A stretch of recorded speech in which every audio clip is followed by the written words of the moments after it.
بسم اللہ الرحمن الرحیم۔ باتیں چار قسم کی ہوتی ہیں: ایک، جن کے کرنے سے نقصان ہو; دو، جن کے کرنے سے فائدہ ہی فائدہ ہو; تین، جن سے نفع بھی ہو اور نقصان بھی; چار، جو نفع و نقصان سے خالی ہوں۔ اگر پھل ہوں تو پہلے وہ پیش کیے جائیں کہ طبی لحاظ سے ان کو پہلے کھانا زیادہ موافق ہے۔ یہ جلد ہضم ہوتے ہیں، لہٰذا ان کو معدے کے نچلے حصے میں ہونا چاہیے۔ میرے رب کی محبت کا انداز بھی نرالا ہے، سب کچھ دے کر بھی کہتا ہے کوئی مانگنے والا۔ ہر لکھنے والے نے فنا ہو جانا ہے، لیکن لکھی ہوئی چیز باقی رہے گی۔ تو اپنے ہاتھ سے ایسی چیز تحریر کر جا جس کو قیامت کے دن تو دیکھ کر خوش ہو جا۔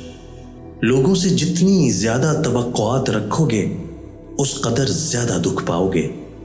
انسان وہی ہے جو غلطی کر کے توبہ کر لے۔